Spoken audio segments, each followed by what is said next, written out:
Hello, and welcome to the Monster Painter. And look who's here, it's Dave. Say hello, Dave. Hello, Dave. Oh, God. And he's come by because he's made a bunch of dice trays, and we're going to take a look at them. So this is a pretty dice tray, Dave. How did you come around to making dice trays? Well, I'm a professional picture framer, and I often use the scrap that we have from work to make the frames. Oh, very good. What can you say about this one? Well, it's a very old frame, and it was very shallow, so it wasn't quite deep enough to roll dice in. So what I decided to do with it is to double it up by smushing two frames together and having the dice be rolled in between them. Oh, very good. So one tray with twice the rolling potential. Excellent. Well, this one's a crazy pop art Spider-Man tray. Why'd you make this one? Well, I had the blue frame for it, and I often buy my fabrics at the Dollarama, and they had one that I thought was a Marvel superheroes fabric, and once I got it home and unwrapped it, it turned out to just be Spider-Man. But it still worked. It's Spider-Man blue, so I went with it. Yeah, and it's the perfect dice tray for your games of Marvel Crisis Protocol!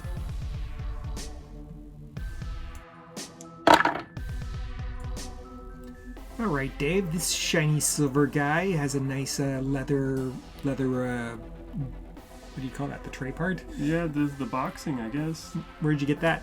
Actually, we have some very good fabric stores here in Toronto, and I discovered that when you're looking for leather, if you go to the right place, you can get leather in all the colors of the rainbow. All the colors of the rainbow, and you picked gray? I went with what works best with the frame, but that's the thing, is that you bring the frame to the shop and figure it out that way. I thought I'd go into the shop, grab some leathers I like, and make it work in reverse, but oh no, they have endless colors to work with. Well, that's pretty cool.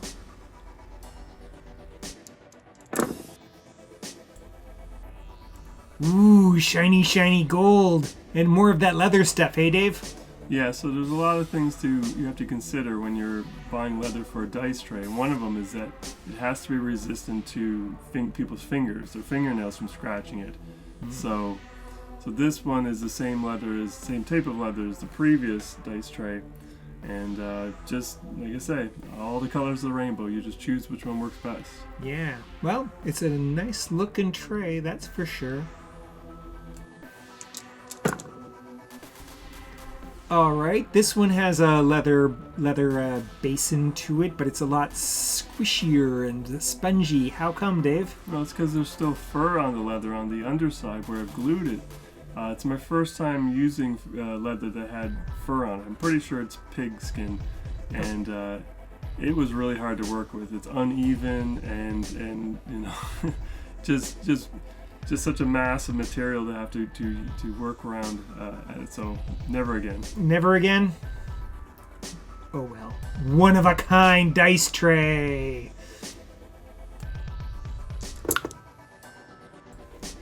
This one isn't made with leather. It has a cool pattern on it. What's that about? Yeah, so this one's actually pleather, which is nice to work with, actually. And I don't know if this pattern is from anything. It kind of looks Mayan or Aztec to me, but maybe vaguely. Yeah, but it's pleather's really, it's a lot cheaper than leather, and it's a lot it's really nice to work with. What the hell's pleather? I don't know what pleather is. Oh, okay. But it's easier to work with, eh? Much easier, yeah. Oh, there you go. I like this one. It's got shiny fabric with a nice pattern on it. What material did you use for this one? So this one's pleather again, with some sort of snakeskin sort of look to it. Snakeskin pleather. Really sounds creepy. Well, it works with the frame, and yeah, so if it works, it works. That's what you go with. There you go. It does look like a nice dice tray for sure. Ooh, this one is cool, shiny, and science fiction-y looking. Yeah, so this is leather again, and this one does have a shiny black leather. Yeah, it's totally like a science fiction dice tray. Perfect for your games of Eclipse. Hey, Dave? Yes, that's right.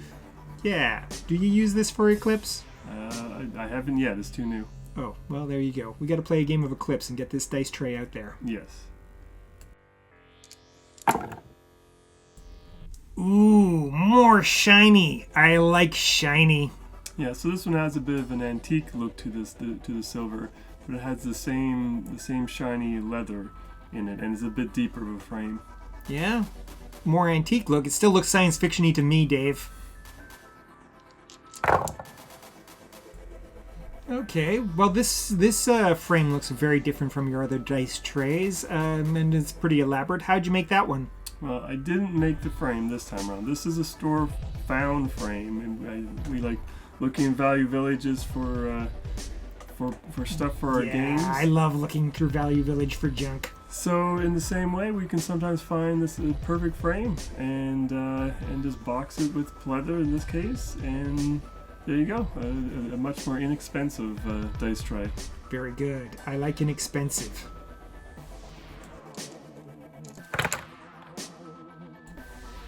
So I guess that probably means you're going to tell me you didn't make this fancy box as well. No, I didn't make this one either. This was some sort of jewelry box or something. It looks like a jewelry box, but you put in the leather, the dice rolling part. Yep, I put the pleather in on the top and the bottom parts. I even had to find another box to pillage the hook, the latch. Oh, okay. So I had to add the latch onto it in the end as well. So it's really an elaborate construction in the end. Yeah, a lot of digging to put some of these things together. Cool, and it's portable. You could put your dice tray in there, or your dice in the tray, close it up, and take it all with you. Yeah, it's the first time making one like that. Very good. Well, it's certainly a cool thing. Wow, Dave, that is a whole big pile of cool dice trays. Why on earth are you making so many cool dice trays? Well, I found some molding at work that seemed to lend itself perfectly to a dice tray. It had a bit of a fantasy theme, some sort of dragon skin molding that was perfect for it. And then I just got hooked. I kept finding moldings that I thought would make a good tray. It was deep enough, had some theme to it. I could find materials that worked with it, and I just kept making. You got into the sound of the dice clatter. Yes, that's the other thing, is that the leather sounds very satisfying when you're rolling into it. It sort of muffles all that clack of the dice. Yep, it does. It does. I really enjoy using them during the monster fights. So what are you going to do with all these dice trays? Well, I have a lot of them now, and so it's time to let them go to new homes. So if anybody wants a dice tray, you can contact me. Ooh, you mean they're for sale now? They're for sale, yes. What kind of price range are you looking at, Dave? For the ones that I made custom, I'm thinking they'd have to be somewhere between 80 to 122, because the materials are expensive and yeah, so a lot of time. $80 to $120 plus shipping? Yes. Of course. So we'll include a link in the description below where you can contact Dave if you are curious or interested in buying one of his fabulous dice trays. We did an earlier video about Dave's dice trays a couple years ago, and so there's going to be, at the very end of the video, there'll be a thing that you can click on to watch even more video about Dave's dice trays. Anything else, Dave? Yeah, so in that video we talked a bit more about the process and the materials and why. Yep. And so this is kind of sort of a part 2 to that video. A sequel! I've never made a sequel before.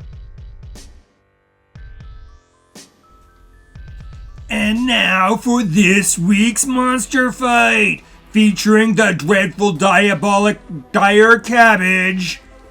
Easily the most nutritious model from the Reaper Bones 5 Kickstarter. Burst this down on his luck motivational speaker.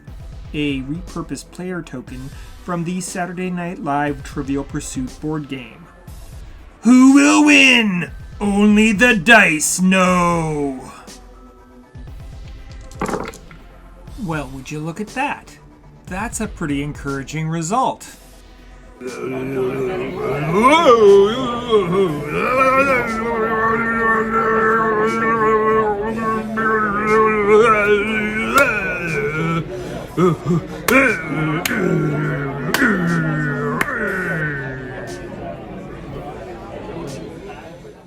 It looks like they're gonna be serving dire coleslaw at the van down by the river.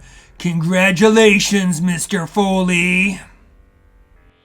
Okay, Dave, let's take a look at your t-shirt. Eyesore Cinema again. What the hell is Eyesore Cinema? It is a local awesome video store. Video store? You mean you rent videos at that store? Yes, that's exactly what it is. Do they make your eyes sore? Nope. Well, there's a lot of gore. I've seen some of the videos they have in there. They would make my eyes sore. Yes. Weird indie videos. Things that freaks like Dave would watch. I continue down a reckless and dangerous path. Remember to like, comment, subscribe, and Ring the bell! Ring the bell!